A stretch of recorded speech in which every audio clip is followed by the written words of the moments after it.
Lee, Google's AI is now summarizing the news so well, publishers are wondering if anybody will ever click their websites again.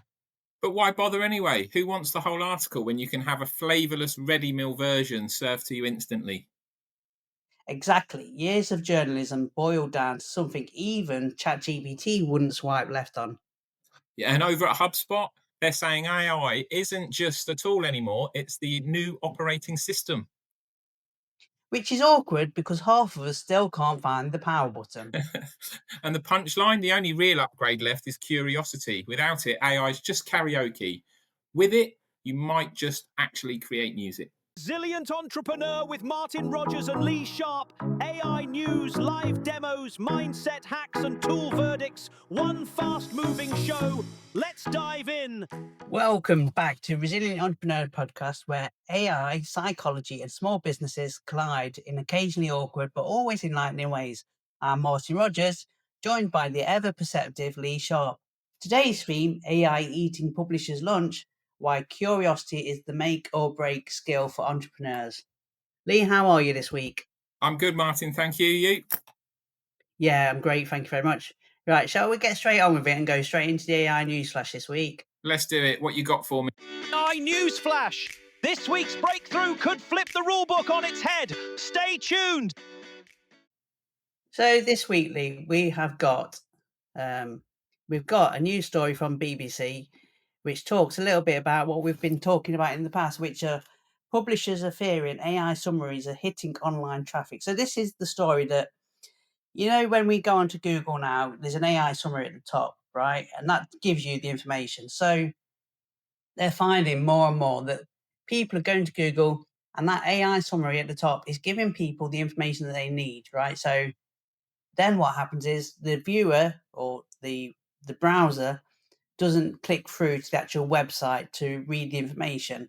And then that causes people not to click on adverts, which means that publishers like The Guardian, The Sun, The Daily Mail, who rely on advertising revenues, are losing a lot of advertising revenues. And they might need to go back to putting paywall in, which I know like some newspapers have done already.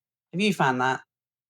Yeah, I mean, it gets annoying though, doesn't it? How often do you hit the paywall and then not bother going through? You just go, oh, I won't read the article then.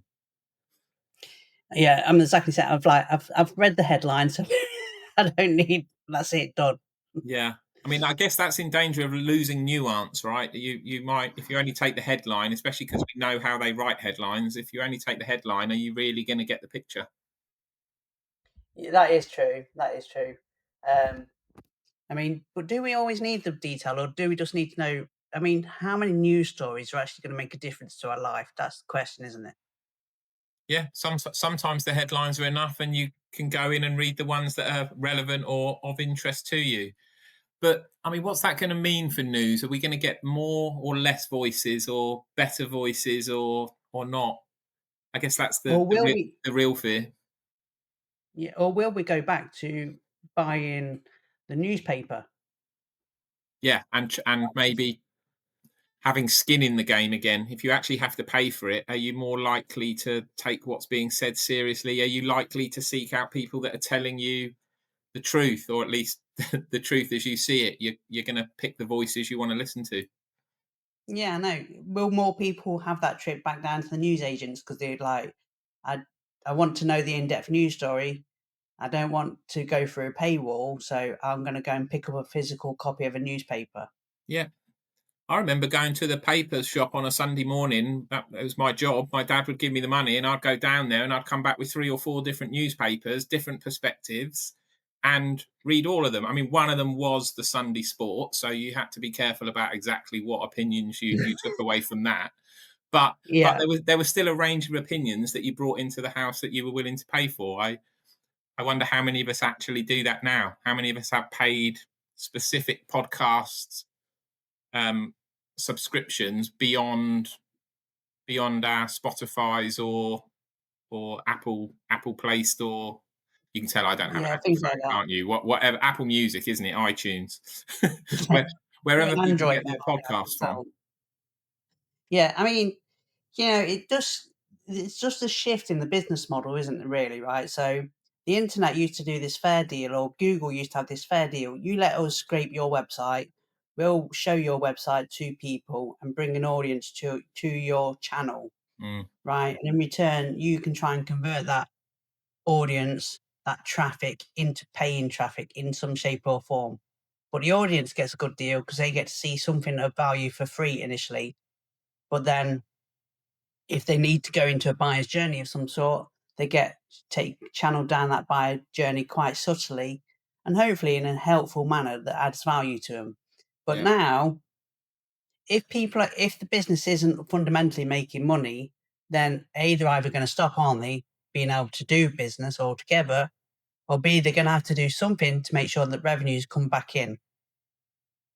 That's the important thing there. And I guess for small businesses, what's really important is thinking about if you're providing some kind of knowledge value to people and you were doing that through your blog, and now that AI is going to scrape websites and produce that information and give it to people before they visited your website, or in a way that reduces the chance of them visiting your website and going into your buyer's journey, how are you going to change?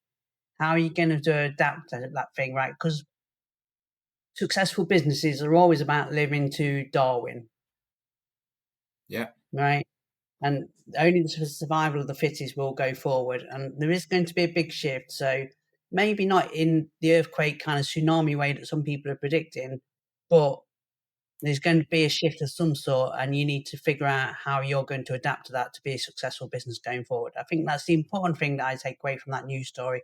Yeah. And I promote that people start to scratch their heads, brainstorm, and think about how they're going to adapt if they're not going to get organic traffic cheaply through Google anymore.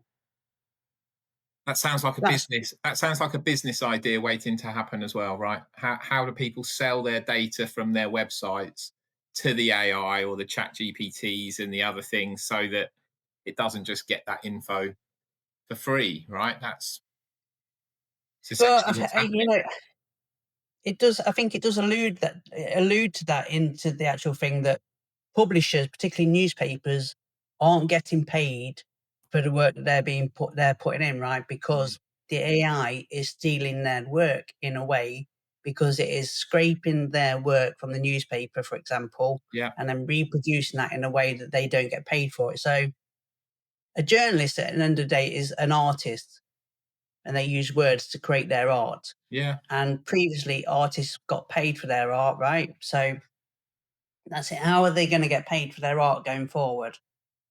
And if AI's got the ability to just go and scrape 50 different journalist articles on a single subject and give it to you, it's going to be the big AI bots in charge of the info again, isn't it?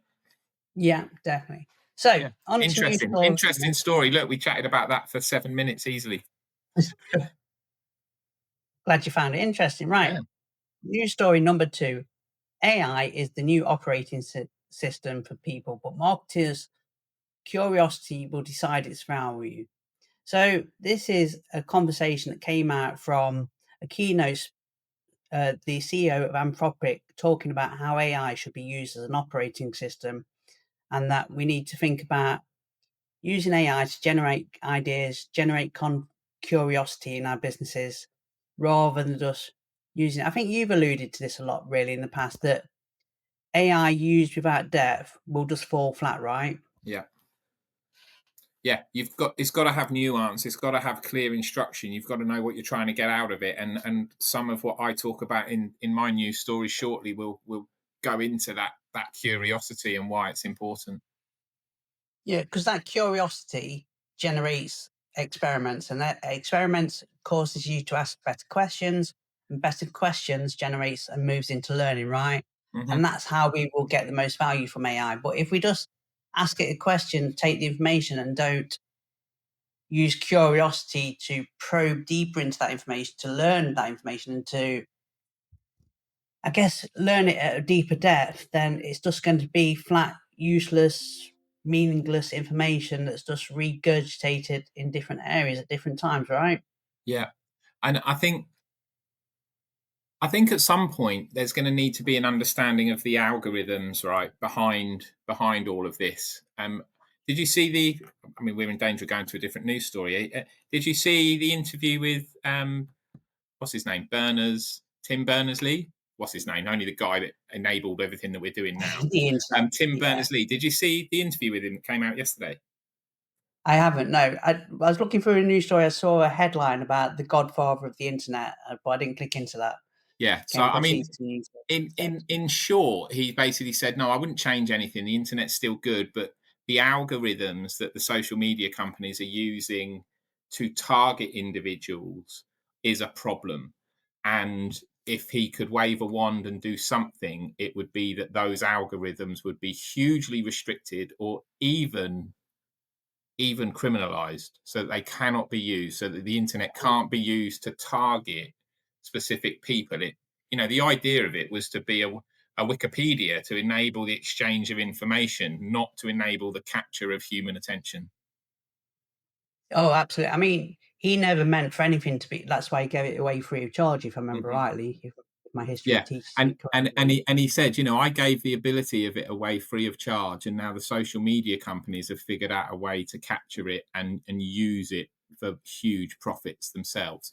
And in many ways, everything we've just talked about with your news article, with the news and paying for it, actually that's what those algorithms have done, right? They've managed to go, right, something that the internet would have, that people were using it for to gather information, we're going to grab all of that and we're going to make it much easier, and we're going to enable people with the flick of a few keys to have 20 newspapers summarized in front of them in seconds. That is the big tech companies monopolizing the internet and profiteering for themselves, potentially at the expense of people.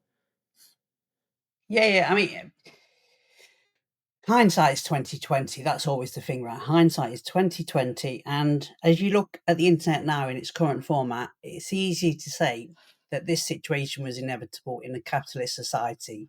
But Berners-Lee couldn't see that at the time, right? He was just wanting to provide a library that was accessible to everybody easily, right? Yep. And bless him for that. But like I say, hindsight 2020, it was inevitable that this situation was going to happen. But AI is being portrayed as the doomsday a little bit, but it was the internet in general was portrayed as the doomsday back in the .com boom, Yep. back in the early 2000s when Google launched. So again, I come back to it's going to land somewhere in between the middle, right?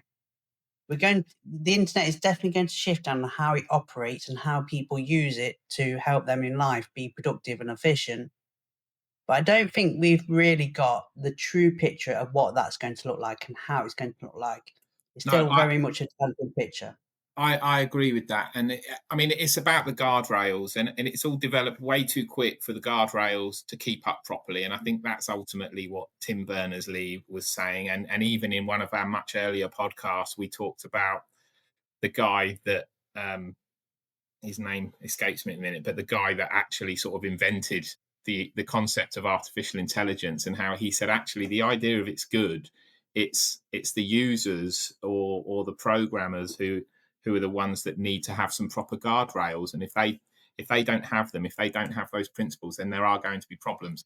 And I'm going to talk about that a bit more when I tell you about my second news story of the week. That's a good link. Let me just play the Mindset Mechanic intro, then, Lee. Mechanics. Watch us fire off a prompt that rewires your thinking for peak performance. Right here, right now. Okay, so we're not going for a prompt this week on Mindset Mechanics, Lee, are we? It's a No, part two, a follow on from the MIT study, which is yeah. enough from me now, chunnering on. Over to you, Lee. Tell people what you've got to tell them about this week. So I wanted to talk about what I'm calling sort of the light and shadow, the two faces of AI in human life. So Google and an advertising agency in Australia, R/GA, have come up with this More's Possible campaign. So Google Australia have designed to showcase real-world human-first uses of AI in healthcare, and they've produced two short films to show this. One's called The Sidelines, where a country doctor, you can imagine, do you remember the Flying Doctor? showing my age a little bit, but Australia is a huge country. They're very rural communities, and they're using AI to detect diabetic retinopathy, which is a leading cause of blindness. And normally that requires a specialist, but AI is putting this life-changing screening in the hands of almost any clinician that's got access to the software. So that's very useful. And then second video is called The Dining Table, where researchers are using AI to improve hearing aids, helping users to filter out the different background noises so they can follow conversations in enclosed spaces. Even the ads for these films were produced with AI, with showing set extensions and highlighting how AI can help not just with frontline things, but in back of the scene stuff as well. It's not like sci-fi movies. It's just showing how AI is the quiet helper in deeply human moments. So we know that AI is doing great stuff there. So in that sense, from the light part of AI and human interaction, AI is like the best kind of butler. It's invisible, it's efficient, makes you look better at dinner, but without anyone noticing that the butler was even there.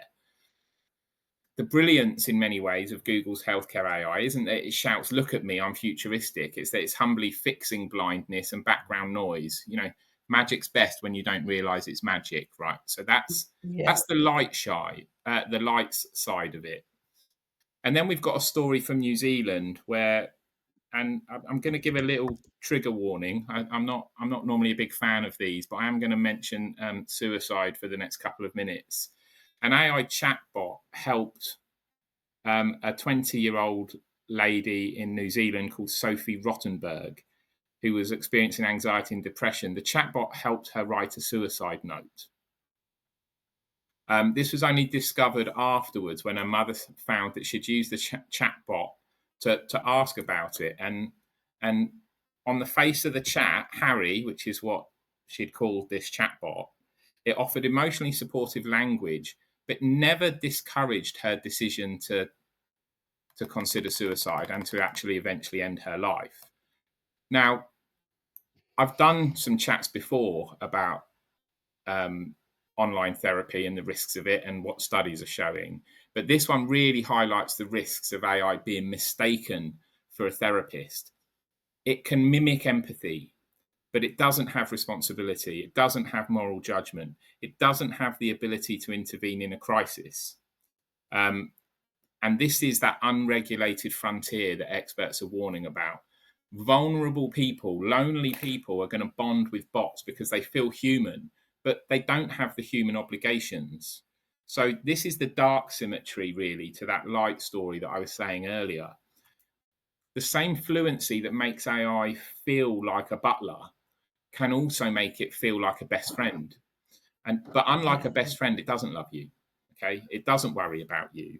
It simply mirrors you. And that's fine when you're brainstorming taglines for a business, right? But it's tragic when you're writing a suicide note.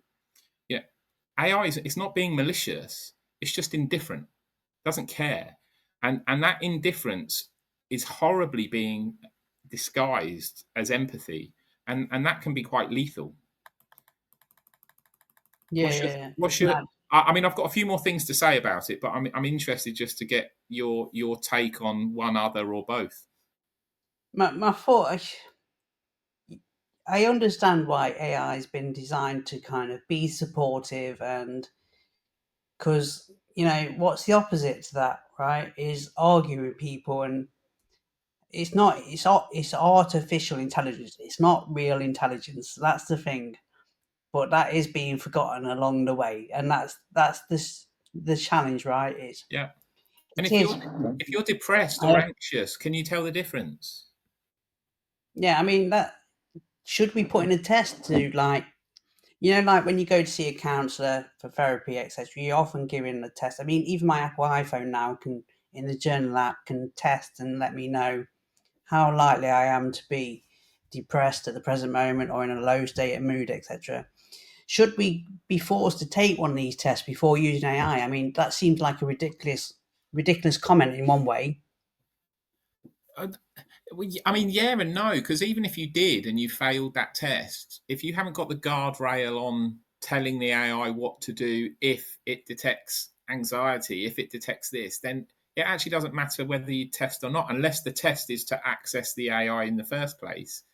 In which, That's in which case, people can just lie, right? People do it all the time.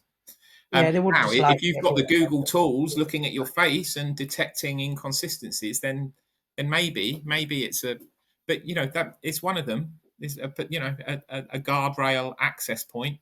I guess in theory we're supposed to have these already, right? But I'm sure kids still access AI. I'm sure people access things that they shouldn't access. Oh, I mean, yeah, definitely. People, you'll know better than me, but I imagine people in this state of mind will find some way to support their mindset, right? And there's nothing more our brain likes than to prove ourselves right, even when it's to the detriment of ourselves, right? Yeah, Even when it doesn't help us in any shape or form. The yeah, brain, that monkey brain, wants to always prove that it's right and correct. And if we're in a low state, we haven't got the mental energy to fight that thought, right? Our yeah, frontal lobe's not kicking in, if I remember rightly, to argue with the amygdala at the back, is it? yeah, The emotional side of the brain. yeah. I think, is it Dr. Stephen Phillips in his Brain the Chimp Paradox? I think I've got his name wrong. Dr. Stephen Peters. Stephen Steve Peters. Peters, yeah, Steve Peters, he says that the frontal lobe is 4 times slower, I think, than the amygdala system. So, thus, your amygdala is going to have that bad thought and it's going to find a new way in the fight or flight kind of level before you have a chance to logically overcome that, before your Spock from Star Trek logic brain, Vulcan brain comes in. correct.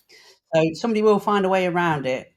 I guess the solution is, if anybody's talking about suicide, it's if I go into Google now, this has been like this for a while. If I go into Google and search anything to do with suicide, it's going to refer me through to the appropriate websites, right?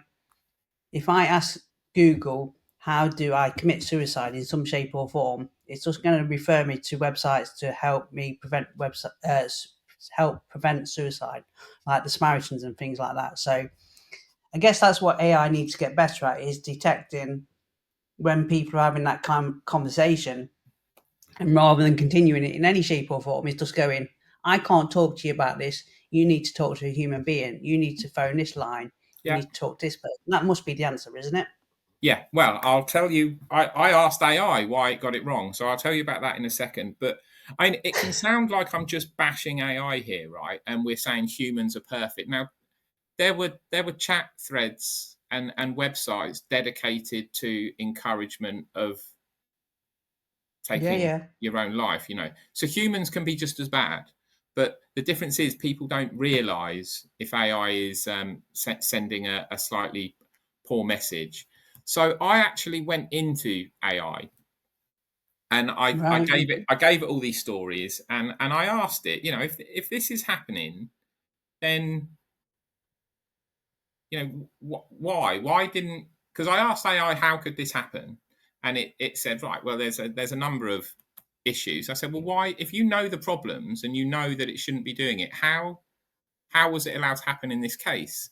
And ChatGPT literally came back and said, this is the painful crux of the current problem, right?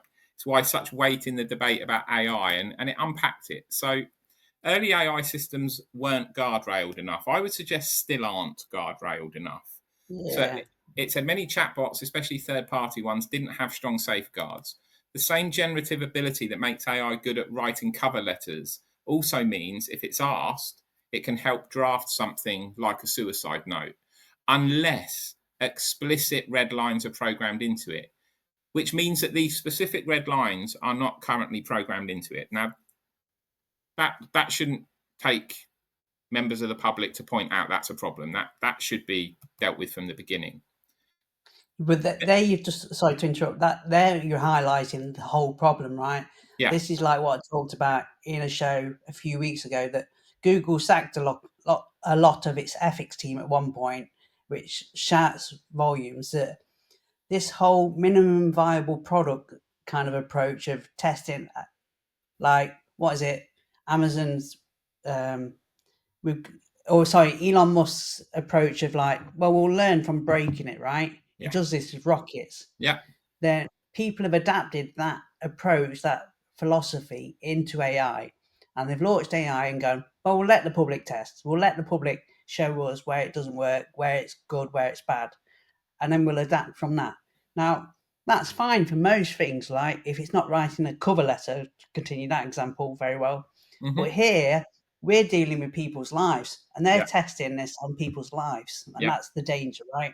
Yeah. And this is where it gets even more complicated, right? So we know that the AI's got this red line issue and can mimic quite well.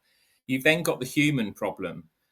It's called the ELIZA effect. Okay, it's where humans basically anthropomorphize. Okay, we put human traits onto everything. So we Yeah, project yeah. attention and care onto anything that talks fluently. It's why people love Disney characters, right?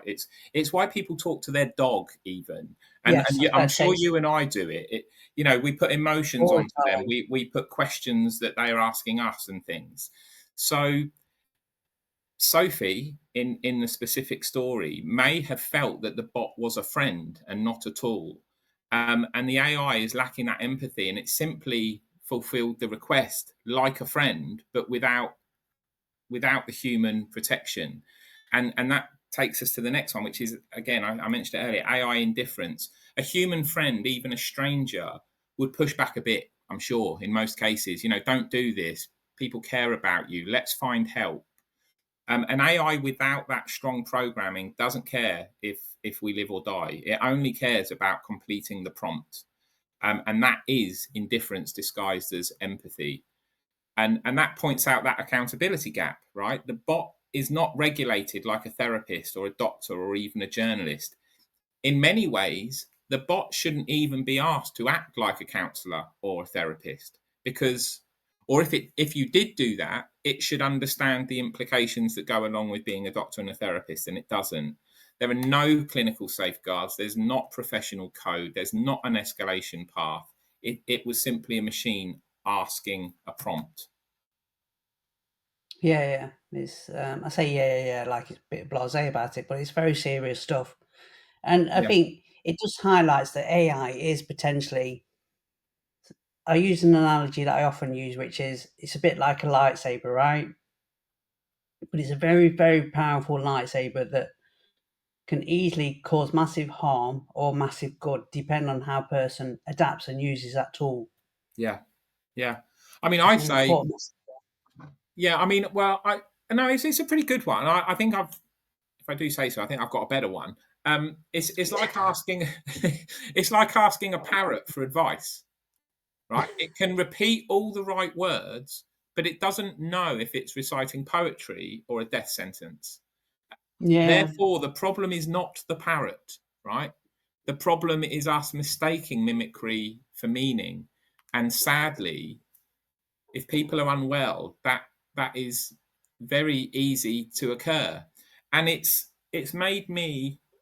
I mentioned this to you briefly before we started the podcast, but it's made me rethink this mindset mechanics section of the podcast overall, because the intention of that was for me to make recommendations that people can put into ChatGPT to help them manage their mental health. Now, I can check what it's throwing out at me, right? So I can test the prompt, and I can only test the answers it's giving me. I've put the same prompt in a couple of times, and you don't always get exactly the same answer. So I'm a bit worried, Martin, about doing that and contributing to this where there aren't currently guardrails, and me saying, hey, this worked because I tried it, and it might work for you. But if the person you having a look at it doesn't know whether it's just mimicking like a parrot or not, then that's a problem. That's a problem, and I don't know the solution to that yet.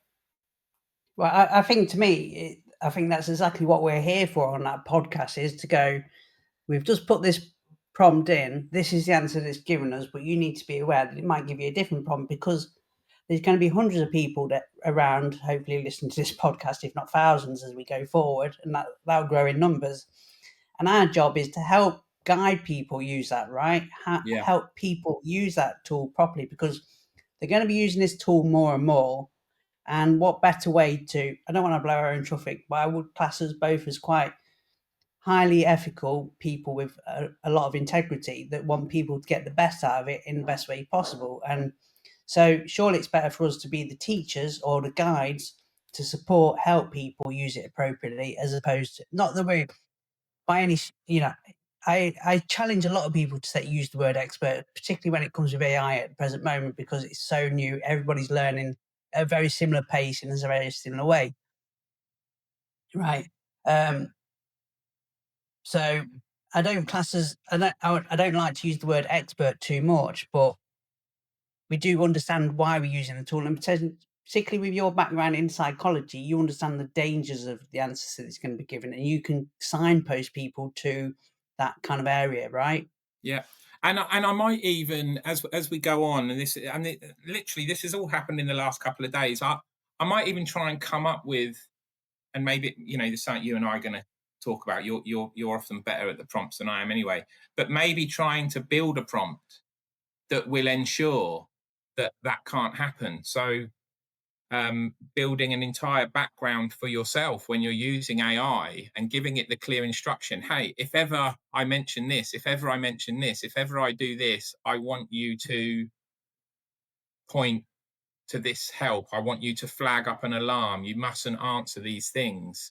And that's maybe that's something that I'll look to do and try, so that when we do put these prompts in, if ever it verges towards that negative shadow, that there is some sort of alarm bell. Because essentially AI is like electricity, isn't it? It can light a hospital or it can power an electric chair. And unfortunately, in Sophie's case, it's like Sophie's case highlights the circuit in AI that is not yet built, and Yeah, yeah. it needs to be built. It's imperative.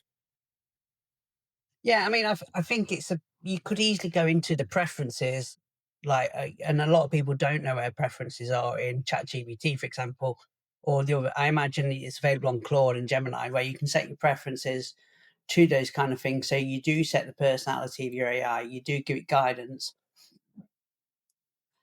I I imagine a lot of people, particularly when they first start using AI, they're not going to be they're hopefully not in a low mental health state, I hope, and their mental well-being is quite strong. But that is also a danger in its own right, that they'll probably think, I don't need to set it up to do this. I don't need to think like that, right? Because I'm never Yeah, going to be convinced that AI is my friend or is anything more than artificial intelligence. So I imagine it's a bit like the campaign of getting people to wear their seatbelts initially. yeah, That in a car, whether people put the seatbelt on to protect themselves is a different matter, right? yeah. Because there's no fear of being fined But or punished if you don't. no. But again, I like your analogy that people couldn't put the seatbelt on if they weren't in the car. And Yeah. it was the change in many. It wasn't the change in the law that put the seatbelts in the car, but they were already there. But it certainly was the change in the law that put the seatbelts in the back of the car, because they didn't used to be there until the law changed. People still didn't wear them, but over time people learned. I think maybe the tech companies need to figure out a way of building that in, even if it's not automatically switched on. But I don't know why it wouldn't be automatically switched on. But having a way that you can go, right, there's the seatbelt. I'm actually going to put it on, and I'm not convinced that that is there yet. ChatGPT suggests that there are more guardrails now, but this Yeah. this this story isn't that old. No, no, no. Cool. So an important message there for people to take away, Lee. Thank you very much for that. Yeah, I'm sorry, gonna kind of not particularly light on today's show. no, no, no. The I'm gonna last try and couple bridge from now my into mindset. perspective have the last couple from my perspective have been quite serious. So maybe we'll try and make next week a little lighter. Yeah. I'm gonna try and bridge now into from the front line. So I'll play an interlude and then that'll hopefully give us the break that we need. The front line. Watch as we demo a game changing AI prompt and show business owners how to put it to work. Okay, so from the front line this week, we're just going to show a very simple prompt, really, but hopefully quite powerful. So, in a little bit of pre-work, what I've done is I've put the prompt already into ChatGPT. I did a bit of a Google search for just a local plumber that I could pick on for today. So, if they're watching, hopefully this will be of help to them. Here we go. So, this prompt, very basic one, really. look at my website, and then I put a website in there as an example. First, tell me what my customers probably think I do and what they might be confused about. Then create a simple 3-step action plan I can use this week to make my message clearer and more compelling. So again, it misses some steps out, like telling ChatGPT what to act as, right? What kind of expert to act as. It doesn't say particularly exactly what kind of output I want. But I think hopefully we'll get some very powerful stuff from this. So let me just do a quick search, and then I'll try and do some talking while it goes away and looks at that. It's interesting that it's gone away and searched Google, and I think I saw the HMRC or the government website look there. So here we go. So I'm not going to pay too much attention to what it says. This is, you need to put your own website in to get the useful information. It will only become valuable for you to put your own website in, right? But what might be confusing customers? So it's got 4 points there, which is interesting because I wonder whether this plumber even knows that these points may be confusing its customers, right? Has he given any thought about it?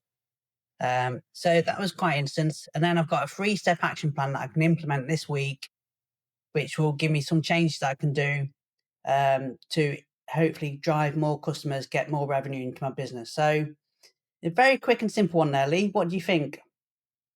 I like that. I like that bit, and I like the fact that you've picked on a real company as well. And we ought to try and find him, or any of our listeners find him and tag him in it or something, so that he can he can thank Martin for that free piece of marketing advice. But no, great prompt, Depends on. easy to do, and of course, if need be, you could then go build on step one. Give me 10 scaffolded or laddered steps to get that done in the next hour or two, right? And Yeah. it would just build it all down for you. This also seems like a great moment to say that we now have available, drum roll please, I might put one in after editing, the resource packs available from the episode. Well, certainly the last episode. And you can pick up these episodes at resiliententrepreneur.co.uk. If you purchase one of these packs, it helps us keep this podcast sponsor free, advert free, and helps us keep producing it and gives me and Lee a little bit of an ego boost. So go visit Resilient Entrepreneur. This is the kind of thing that you'll get. You'll get a few full episode overview, links to any websites that we mentioned, any of the stuff that we've talked about in the show, and how you can implement that to actually improve your business, your management style, your leadership style. Then you'll also get a copy of the prompts that we've used in the show as well. So there was quite an extensive one used last show that people can take away. Then you get the lessons and takeaway. So you'll get the lessons and what you can take away from that, which will help you actually take action on some of the stuff that we spoke about. So you're not just listening to a podcast for no particular reason. You're going to listen to it, figure out a lesson from it, and then take some action on that, which I think is the most important point. Taking action on these kind of things when you listen to them, right? Rather than just sitting on the toilet listening to these things or scrolling through social media. We all do it, Lee. You know we all do it. I can think of Now, I can think of more pleasurable things than seeing our faces whilst. yeah, that's true. You know, apparently piles are on the big increase, because of like scrolling on social media while you're on the toilet. Um, so yeah, you'll get the piles. I did see an advert during the football. Was it last? Yeah, it was last night in the background. Strangely enough, it must be a sign of the times. But along the electronic hoardings at the back of the pitch was exactly the number one UK cream for that problem. For Farmer Giles. Yeah. Cool. You'll also get a prompt pack, which is basically takes the topics that we've spoke about and gives you some prompts that you might give use with ChatGPT or other AI models. I always refer to ChatGPT, but Claude's a good model, Grog's a good model, Anthropic's a good model. Try them all, see which one works best for you. So you'll get that prompt packed as well. So We yeah, do. lots of resources. We do talk about ChatGPT like a vacuum cleaner, don't we? Really, It has definitely become that kind of Hoover of the world, definitely, without a shadow of a doubt. yeah, definitely. Cool. So that was that, and then last section, but not least, is the My It's favourite tool or bit. trash, Lee. Yeah, my Your favourite bit. favourite bit. Yeah. What you got for me? I have a course creator for you this week. Oh, okay. So I'm just going to bring it up, and then I'll have to.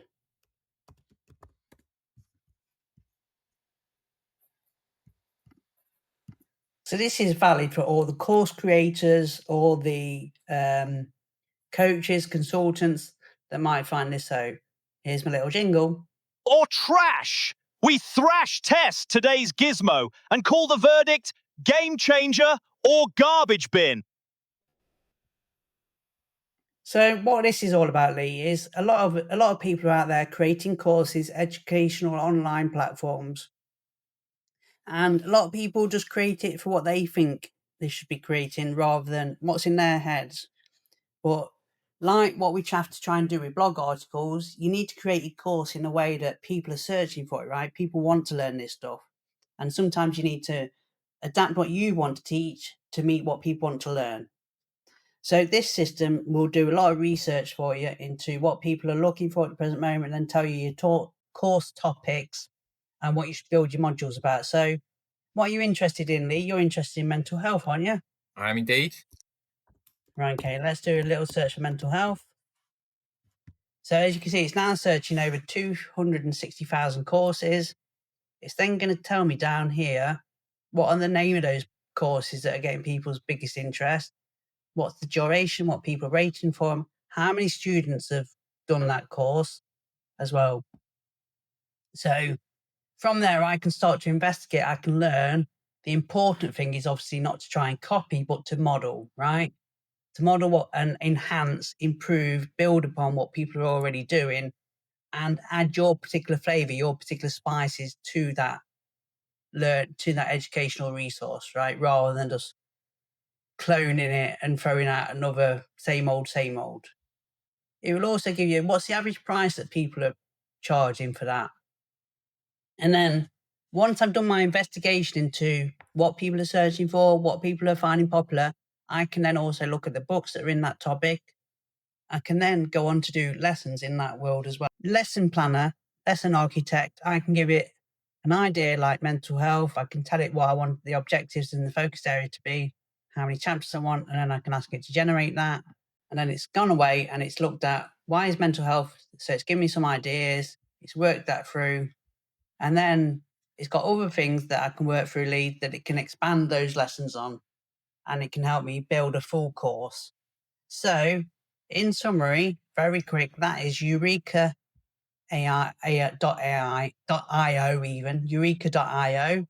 It helps you understand what courses people are finding popular, what keywords to build your courses on, so that you can then take that information, build your own, and make sure that it's successful when you launch it. What do you think, Lee? Tool or trash? I think that is definitely a tool. I could see myself getting lost in it a little bit. But definitely a tool. People used to spend hours and hours and hours and hours and hours and days and months creating those things and doing that type of research, and for that to be available that quickly. Is that a free website? Oh, unfortunately not, no. Unfortunately not. It Paid is for. paid for. Let me log out and I will tell you how much that is. Yeah, there is a free trial. You could do that. You could use that. I mean, we're talking for a basic model, $7.99. Expensive, is it? You'd if you paid a consultant to do some of that research or whatever, you'd pay them way more than that. That's a good one. That is definitely a tool. That's a 2 for 2. Brilliant. Yeah, it's So- unusual. We're going to have to go back to trashing everything soon. Brilliant. Thank you very much, Lee, for joining me on this week's episode. I hope Welcome. everybody's enjoyed it. We've talked about some intensive, serious topics, as well as shared some hopefully valuable information that both leaders, managers, and business owners can go and implement in their business to drive revenue, create more clients, and all that good stuff, really. So thank you very much for watching, everybody. Thanks. See you next time. You've been listening to Resilient Entrepreneur with Martin Rogers and Lee Sharp. Snag the download of the week. Subscribe for more AI news, live demos, and mindset wins. Stay resilient, and we'll see you next time.